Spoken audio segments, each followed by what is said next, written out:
Welcome to the Inspiration North podcast, inspiring stories from inspirational people and how they found their passion, their true north. I'm James Eves. And I'm Michelle Minikin, and this is the Inspiration North podcast.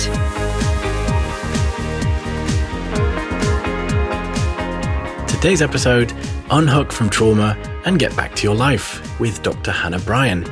We talk about getting feedback from her daughter that led to leaving the NHS after almost 2 decades, the challenge of deciding which clients to work with after being institutionalized in her focus, and hear all about her non-cheesy tunes.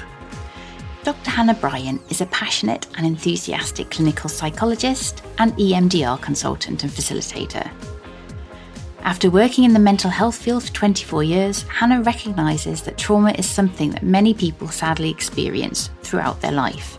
She strongly believes that just because people have been through these tough times, they can still live a fulfilling, rewarding life. Hannah supports clients that have experienced trauma by providing therapy.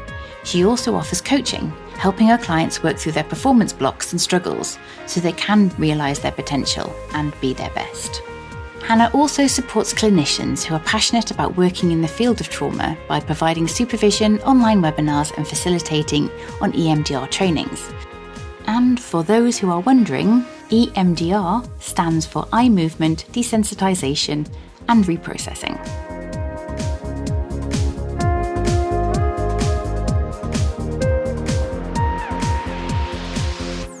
Good afternoon to you, Hannah. How are you doing today?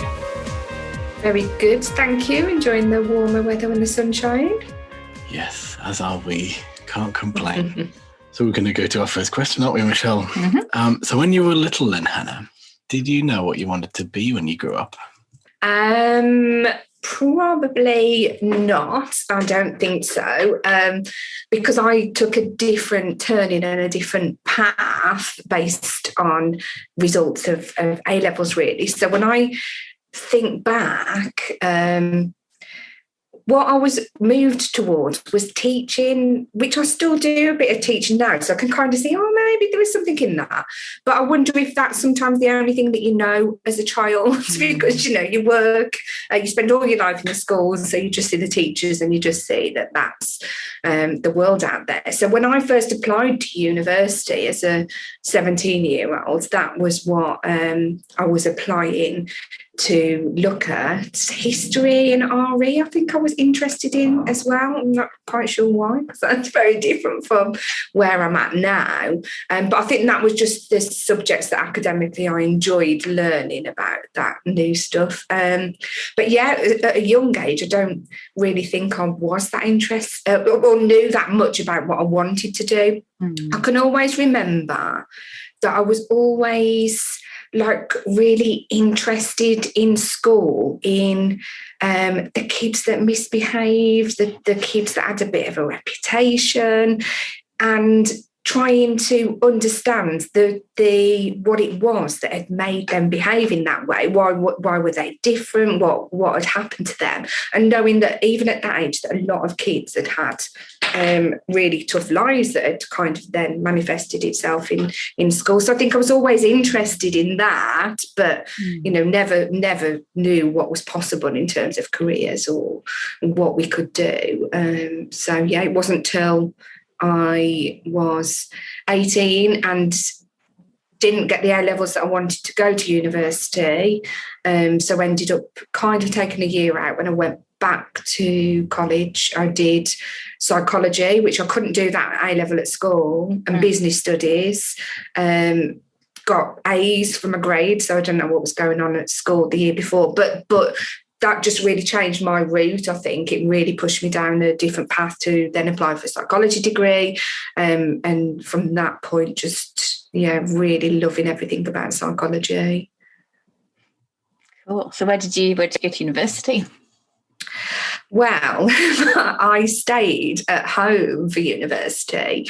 The first time I applied, I wanted to go away. A lot of my dad's family were from Yorkshire, lived in Leeds, my cousins, and that was something that I was wanting to do at that point, was look at Leeds University. So that was my initial plan. Then in second year of sixth form. I met Matt, my husband now. And yeah, I think that was a big decision in terms of staying at home. I did leave the family home and I went and got into my own student accommodation after a while. But also my younger sister is only a year younger than me. So by the time I'd retook my A-levels, she'd completed her A-levels as well, and she was going off to university. And I'll often tell her this story now that, I couldn't go to university because you were going, so we'll prioritise you. And she went off to Hull University. So I think it was a mixture of meeting Matt, of recovering from the bad A-level results that made me just go to Wolverhampton University, which was the city that I grew up in. I'm not ventured that far from there even now. But holidays. Yeah, holidays. Yeah. Cool. So doing your psychology degree, then what? What was the plan? I think very early on, I was interested in clinical psychology, and they used to call it, the module that you used to do was abnormal psychology, when it talked about like mental health problems and stuff like that, which when I think about it now isn't certainly what I think about in terms of psychological health. But yeah, I was always interested in that aspect of work. I was always interested in working with people that had stuff happen to them, whatever it was in their childhood that had impacted on them in the here and now. So my thesis was looking at adult survivors of child sexual abuse, and how they struggled to recover from that and to share their stories of that. So I was just really interested in that element of psychology. I always worked during my degree, which is, my nephew lives with us. He's in his third year of degree and has somehow got away with never working. So I always tell him the story about how easy they have it. I must have worked about a 30-hour week as well. And partly I worked at the post office, kind of just a job to get money because my mum works there. So she kind of got a foot in the door for me. But then in my third year, knowing that I wanted to work more with people that were struggling in some way and psychology, I started a job at a residential home for people with learning disabilities as a care worker. But I absolutely loved it, and I don't know, just really connected with me working with people that needed that extra support, but just the fun that you could have there, and bring on board some of the psychological ideas in helping people have a better quality of life, really. Yeah, so I thought I always wanted to go down that route. And then it's clinical psychology, I think even now, is a big bottleneck in terms of trying to get into it. So I did voluntary work. I worked for like mental health helplines, stuff like that. And then managed to get an assistant psychology post. So I'd got my year's experience in the residential home, some experience on the mental health line. So then I got this assistant post in learning disabilities in Birmingham, working in challenging behaviour units. And that was the first step for me really into psychology. Did that for a year. Then I got a post working with, again, in learning disabilities, but in more talking therapy, which like this is going back 20 odd years. You didn't really do much talking therapy with people that were diagnosed as having a learning difficulty. So it was really innovative, creative, and I loved it. And we worked with people that had been bereaved or people that had been sexually abused, and helping support them on their recovery journey. And then somehow, I'm not sure how it happened, but was it my only interview? I think it was my only interview. So I'd met Matt. I hadn't travelled far outside of, I'd never gone off and lived anywhere else. Didn't really want to. Wanted to stay close again with the doctorate, but, you've got to just take the opportunities wherever, because there's not that many of them. I applied to Birmingham. I think I was on the reserve list, and that year Birmingham interviews were late. So by the time I think it got to Birmingham, all the other places had gone. So there was more availability, and I luckily got an interview. And I don't know what happened, but I got offered a place like straight away. Because you were good, maybe. I always tell the story because I turned up for interview. So there I was, working class background, nobody had got doctorates or researched or done anything like that really in my family. Like fish out of water, they say, don't they? And meeting they do the interview a whole day. So I think you've got maybe 10 other people. So you chat and get to know people. And I remember, somebody had a master's that they'd done, and they'd done all this amazing stuff. And somebody else had a PhD. And I thought, oh my God, they're like way above what I've done. I've done my degree and then worked for a couple of years. I've got no chance. I'm just going to chill, learn what I can from it and just be me. But I think there's something in that, because I think that made me think there's no hope anyway, so I'll just be me. And I think that, I don't know, that not pretending, that honesty, perhaps authenticity, got me a place. So yeah, that was it. So what did you research then? What was your area of topic of interest? Oh, well, that's kind of a sore subject in some ways because of how the research Give me that note before the podcast, Michelle. I didn't know either. Okay, so I think I'd come to my doctorate thinking I'm not as academically clever, bright as the other ones. So, I like to remember that I got my 2 A's on my A level. So there must be something in there. But then I'll always remember that I didn't get the grades I needed first time. I can't remember, got a C and an E or something. So I think I've always had this, everybody else is really clever, I'm going to struggle with the research element. So how they do the clinical psychology training in this kind of your placements, so going out and working in the different placements, you research, and then your academic papers as well. So there's 3 bits to it. So my research, this is the biggie, isn't it, that it gets you that doctorate bit. So the first one that I wanted to do was look at psychological therapy, because I was always interested in therapy, and look at how endings can be very similar to loss and bereavement. So it's going to do a kind of content analysis, thematic analysis. For my undergrad, I'd done discourse analysis, and I loved that, just looking at the themes that emerge. So that was my plan. Let's look at interviewing people or filming the last sessions and looking at the themes that emerge. But I think it was a bit too way out for a very academic course, and my proposal didn't get passed. So then I had to strip back and just, I'd lost 6 months of time. I never thought I'd qualify at the same time as everybody else because of this.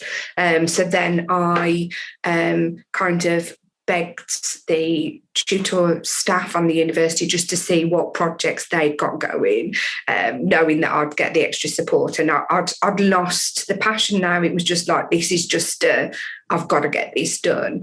And it was fine what I ended up doing. So what I ended up doing was looking at people that have had a stroke and the psychological problems that they might have in terms of anxiety and depression post-stroke, and how aware they were of the deficits that they had, because there was a lot of research evidence that people kind of thought that was still functioning at the same level as what they were before, when we were finding that wasn't necessarily the case. So people would struggle, I think, with those adjustments. So it was fine. I learned a lot about research. I ticked the boxes, but it wasn't my, the stuff that I wanted to do. It wasn't, it wasn't really ticking my boxes. So after that, NHS? Yes. And it was that. So what would that? So 2002, I qualified then. Got married, had a bit of a gap, and then started work in the NHS, working in secondary care, complex mental health services as a clinical psychologist. And that was where I stayed then for like 19 years or something. I moved around a bit within the post, but I always stayed working in the same trust. I did lots of different trainings, had Poppy, so went on maternity leave, returned and worked part-time, and then started a bit of private practice work as well, working part-time NHS and part-time in private practice. A lot of experience then, isn't it? Yes. So what made you leave to do 100% your own stuff?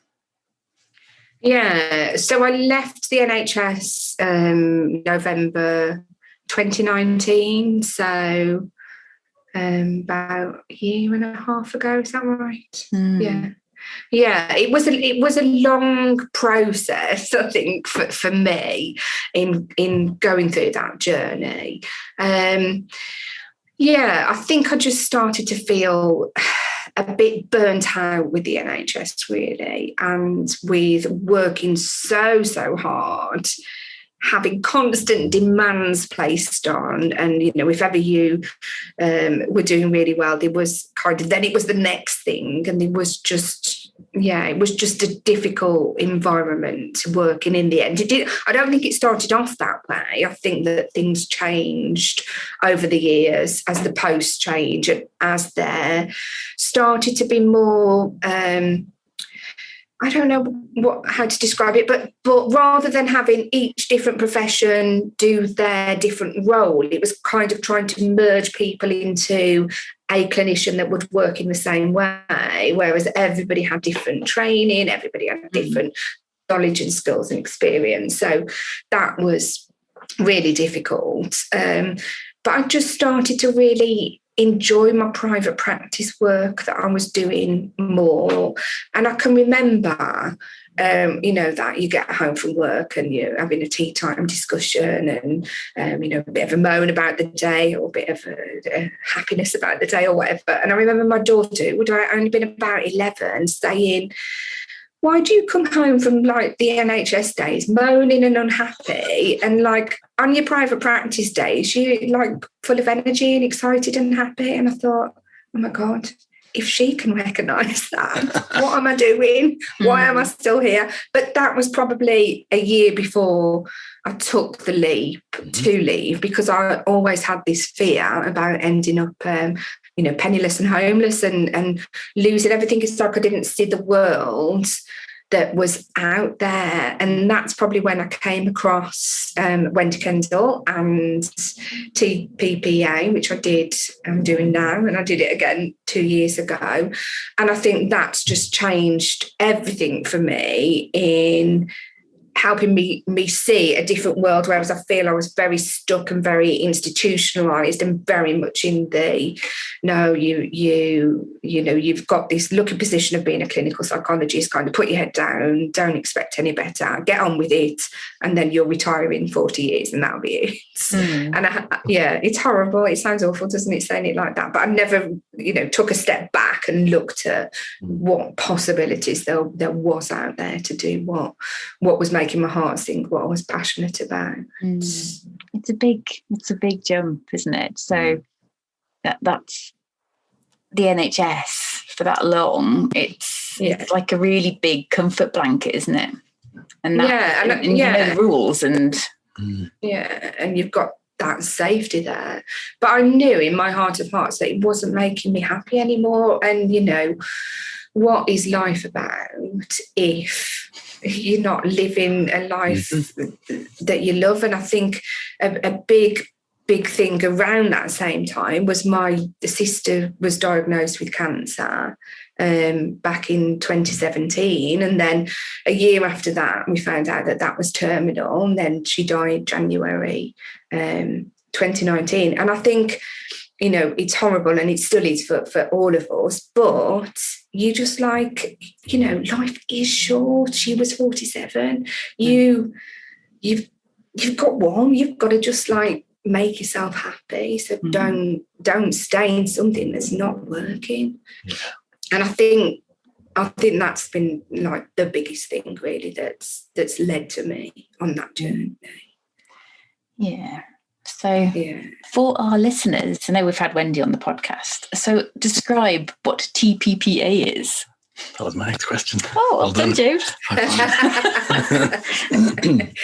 Yeah, so TPPA is the Psychology Practice Accelerator, which has just been amazing. Wendy and whatever mastermind group you're in kind of helps with a program of development and looking at building inspiring psychology practices really. So trying to work with us as clinicians, as business owners, as however we want to work to kind of triple out this psychology and the different works that we're trying to do.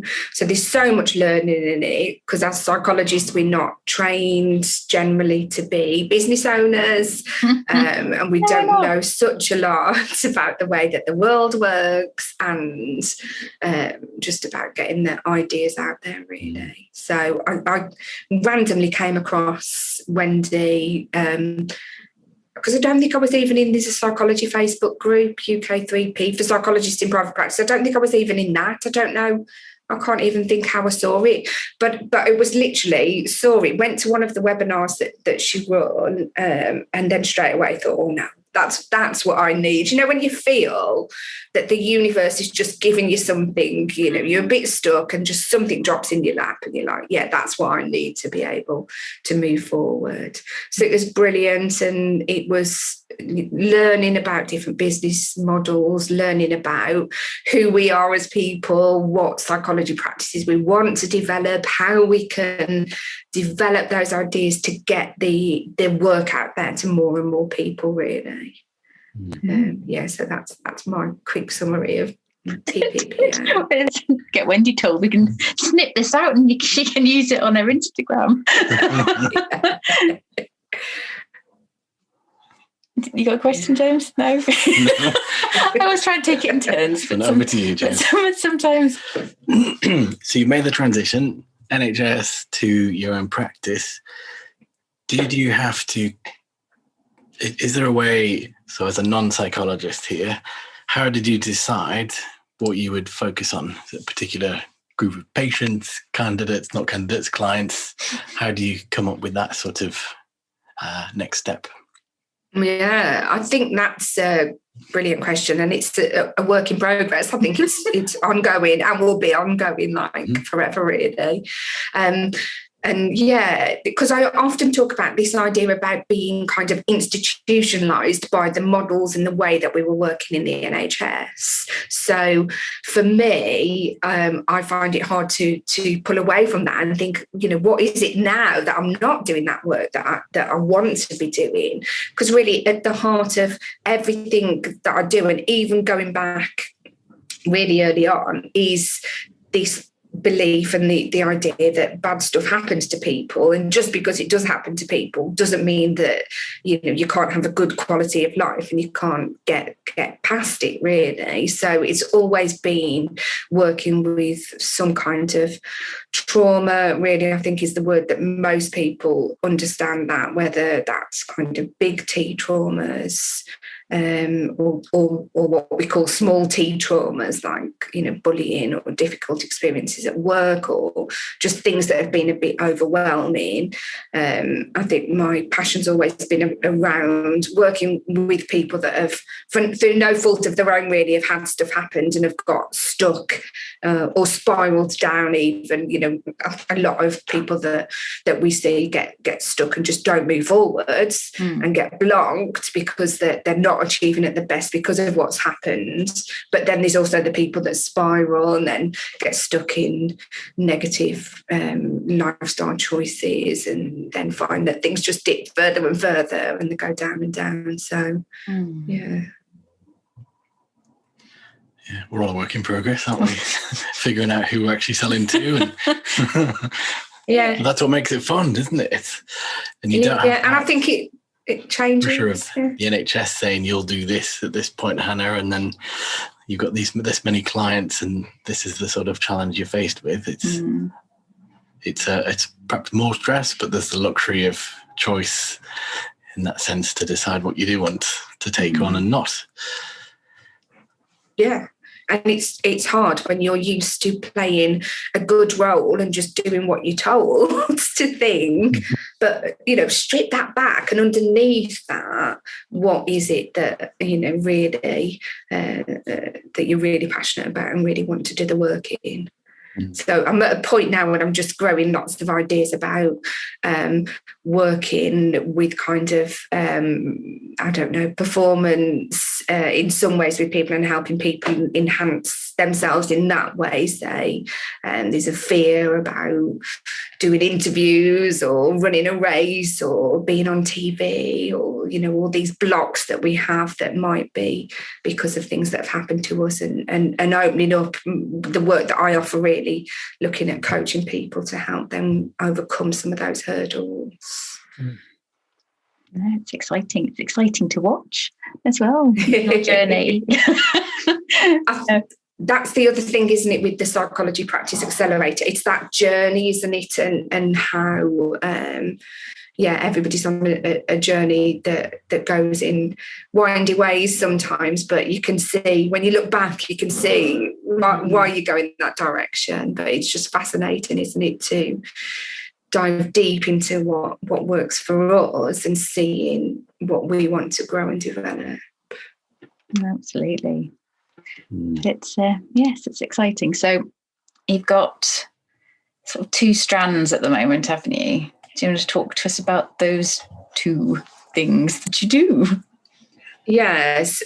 So how I kind of pin it all together is thinking that at the heart of everything is this idea that people have crap stuff happen to them and deserve to be able to get through it, to come on to some post-traumatic growth even, or develop through that. So partly then I'm offering the psychological therapy around helping people do that, or the coaching to help people look towards the future.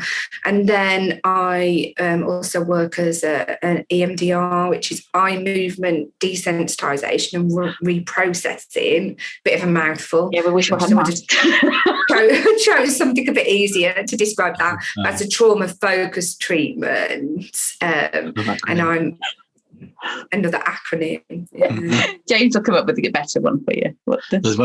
When we were thinking through, I thought, I know we're going to talk about EMDR, and then my brain always likes to find the fun alternatives. So like the energizing Midlands dance rehabilitation group, or everyone munches donut rings. Yes. But no. Both of those sound really interesting as well, don't they? So let's remind us of eye movement, desensitization. And reprocessing. Okay. Yeah. Memorize that one. And Prince Harry was talking about it recently, wasn't he? Yes. So Prince Harry on the opera, they've done something on Apple TV and talked a lot about mental health. And I think it's brilliant because it's kind of destigmatizing, normalizing a lot about what people have been through. And you saw him having some live EMDR work with a therapist in the UK. And it was just wonderful to see. So, quite a few people. I think Kate Garraway, who is she's on Good Morning Britain, isn't she? And she's had a really tough time. Her husband's been really ill, and she said she's had that therapy as well. So it's nice to see kind of a therapy that most people perhaps might not know about coming into the mainstream a little bit. So, which is wonderful. So I did my... Oh, go on, sorry, James. I was going to ask a quick question for the muggles of us who are not psychologists or familiar with it. How would you describe what it is as a type of would you call it therapy, treatment, however you describe it? What actually is it? I like to not knowing stuff. So it's a therapy that sees the problems that we're having now are not necessarily due to the here and now, but they're due to the past and the there and then, and things that have happened to us that remain kind of unprocessed in some ways. So the model talks about trauma memories being stuck in the brain in some way. So when we experience something that's traumatic, that's overwhelming in any way, most of us kind of go into fight flight response, and our bodies kind of get flooded with adrenaline. We're preparing ourselves for survival, really. But that means that our thinking part of the brain gets switched off. So then the theory is that the memory of the trauma gets stored somewhere else in the brain. So it's not stored in the place where it should be. It's not filed away properly. It's kind of open and just whizzing around. So you'll constantly be activated is the term that they use. And you might kind of really remember stuff that you want to forget about. You might hold on to beliefs that are not about the here and now, but they're about the there and then. So with EMDR, we're trying to identify the whys. What is it that's happened to that person to make them struggle? Kind of go back and process these memories using bilateral stimulation. And then I like to see it like it's you've got a bungee rope that here you are in the here and now, but all the time you're getting pulled back to the there and then, and you're behaving, thinking, feeling still if you're in that dangerous or unhelpful situation. So we try and sever the connection so you can kind of look back and remember how it felt, what happened, but not experience it now. So I think that's what we're trying to do with EMDR. Awesome. Very helpful. Thank you. Well, I use the metaphor because I've forever got loads of these in my house, like a untidy cupboards or an untidy Tupperware drawer, or you open it in a tub, you're getting everything out, you're organising it, and then putting it back in a nicer way so you can find what you want when you need it, but it's not like driving you mad whenever you go anywhere near it. I've got one or two of those cupboards. I always hope it's not just me when I say these things. It's always a junk drawer, isn't it? It's just the random drawer of crap that it might be the junk drawer. Yeah. Birthday candles and sellotape.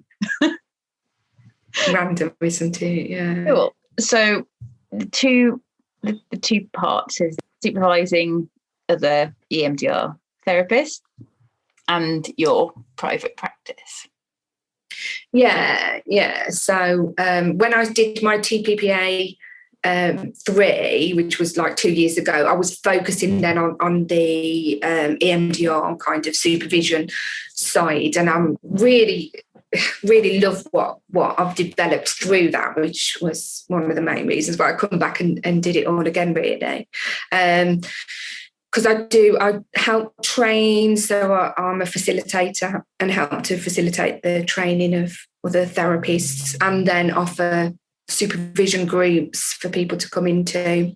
But I've built it into quite a package. So this has developed really over the last 2 years. So as well as the supervision group, we've got Facebook groups, and I run and record webinars, which are all about just trying to enhance people's knowledge and skills of the therapy so that they can be their best therapists, and so the clients can, receive really good quality EMDR therapy.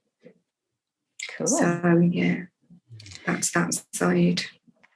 So what is the plan for world domination? We often talk about this, don't we, Michelle? Yeah. Trying to giggle all the time and get some wonderful ideas. So with what I'm working on at the moment is looking at growing and developing the ideas around using EMDR kind of, I think as Wendy said, bringing EMDR outside of the therapy room, and bringing it with people that, I kind of think, would everybody benefit from therapy? But, there's something stigmatizing in a way. So these are people that wouldn't necessarily come to a NHS service saying, I've got this huge problem that I need to deal with, because NHS is very problem focused. It might be more around the blocks, around people like all of us. I'm running this business and I have to keep going to pitching to market managers, and I'm always really worried about saying the wrong thing or doing it wrong, and growing and helping and supporting people just to get the best out of them, whatever that might be. Was it last week? The tennis, I can't remember the whole of the story. Yeah. Who Japanese tennis player lady who couldn't progress with the tennis tournament. Yes, I know around it, but she said no, and the media have been going a bit mental.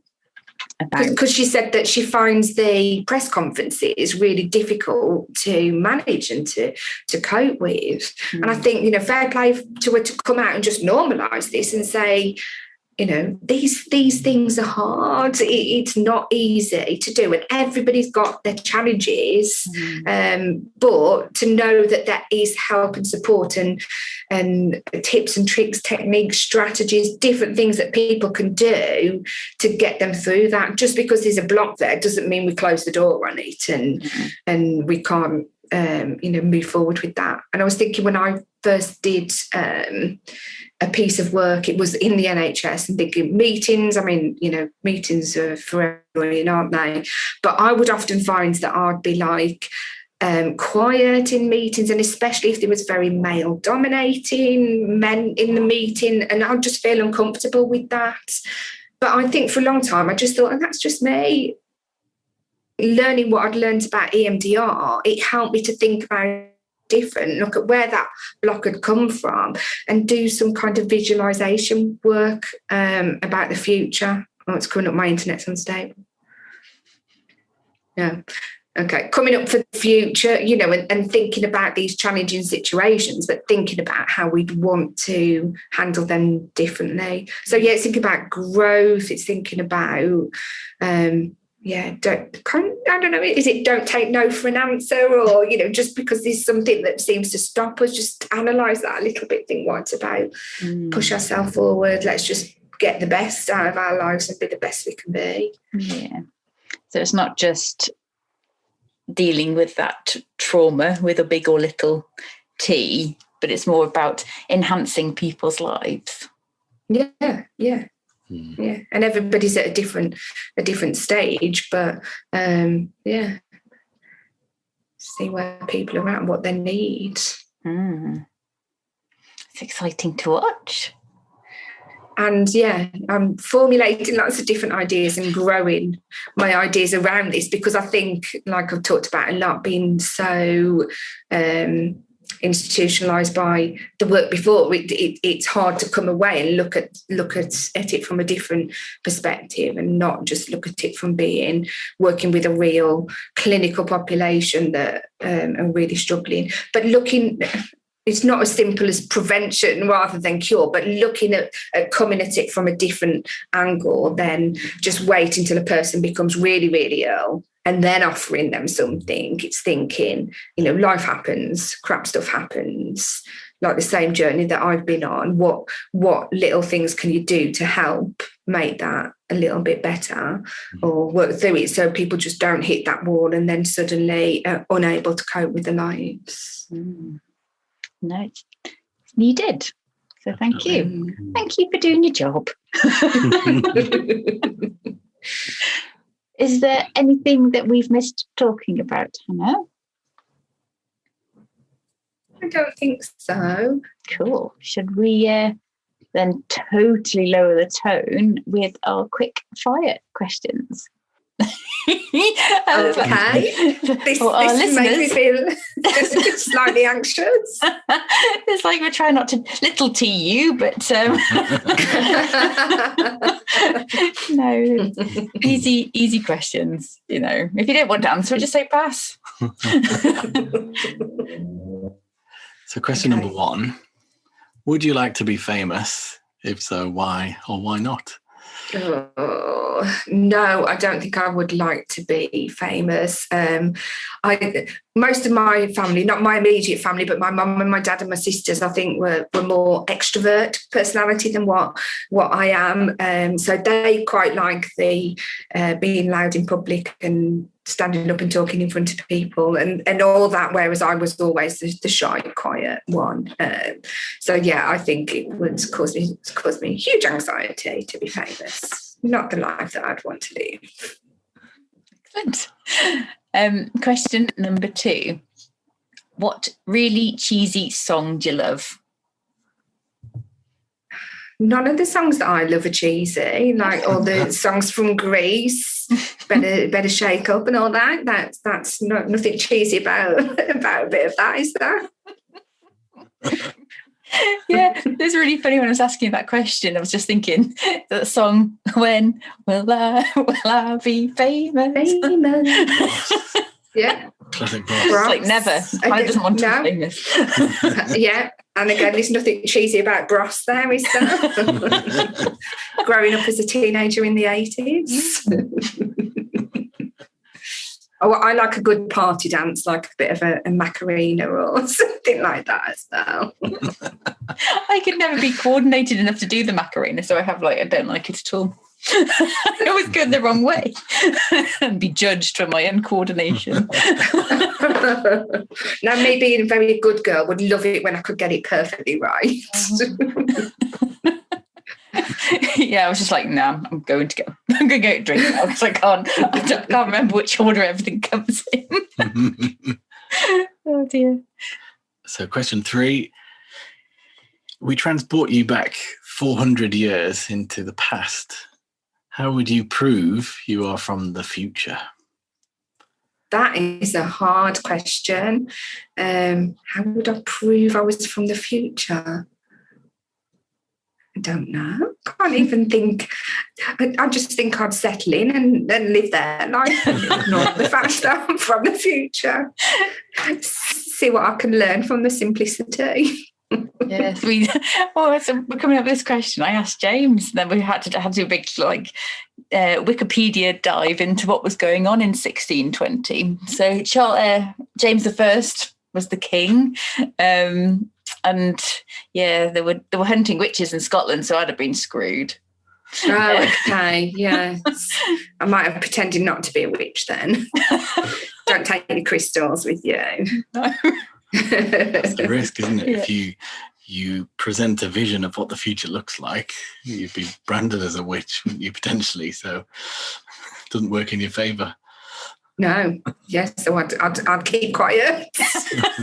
Blend in.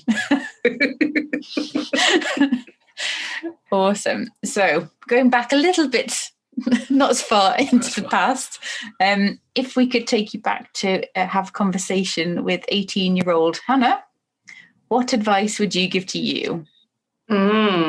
Great question. I think it would be, I don't know, I always think I even at that age was really pushing myself, but I think it would be something about, think more widely about things. Don't just follow the path because that's what somebody's telling you it should be like. Look a bit wider, a bit deeper, connect with what works for you. Would you That listen? makes sense. Would I have listened? I was quite rebellious at 18. I'm such a good girl now. You would never have known.